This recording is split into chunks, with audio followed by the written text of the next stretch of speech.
ወንድሜ በፕሮግራሙ መጨረሻ ላይ መምጣታቸው ጥሩ ሆነ። እኔ በጣም የሚያስቀኝ የቡዜ ምንድነው የገዛ ወንድምሽን ያላስተማር ሴትዮ አንቺ ማነሽ ሄደሽ ሩታ የምታስተምሪ? ስለ ሩታ ማስተማር ምናምን ይሄን አታስተምሪው። እዛም እዚህም ይልከሰከስ የሰውን ህይወት የሚያበላሽ ሰውዬ ለትዳሩ ታማኝ መሆን ያቃተው ሚስቱን ሜዳ ላይ ከነርግዝና ጥሎ የሄደ በርግዝና ወቅት ሴት የደረበ ሰውዬ እሱን አታስተምሪውም? ትክክል እንዳልሆነ ኃጢአት እንደሆነ እየሰራ ያለው ዝሙት እንደሆነ እሱን አታስተምሪው? የምትማር ሴት አይደለችም። ተይ እንጂ ጠንቋይ ለራሱ አያውቅም አሉ። ወንድምሽን አታስተምሪ፣ ወንድምሽን አትመክሪ። መጀመሪያ ዘለሽ ሰው ጋር ከመሄድሽ በፊት ምን ያደረገሽ? እሷ ትዳሯን ብላ አርፋ በተቀመጠች ጥሏት ሄደው እሱ አልፈልግም ያለው እሱ። አረ እፈሪ።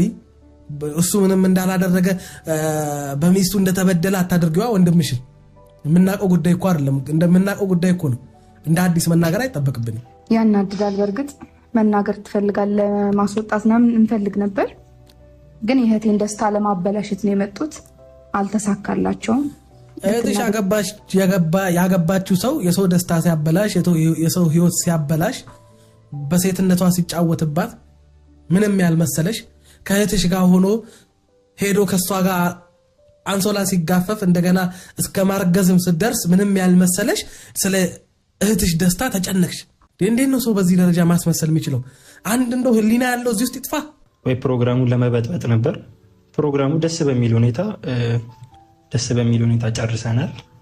ልንወጣም ስንል ትንሽ ደቂቆች በዚህ ከረፈፍ ወንድም አሁን ይሄ ወንድም ይባላል።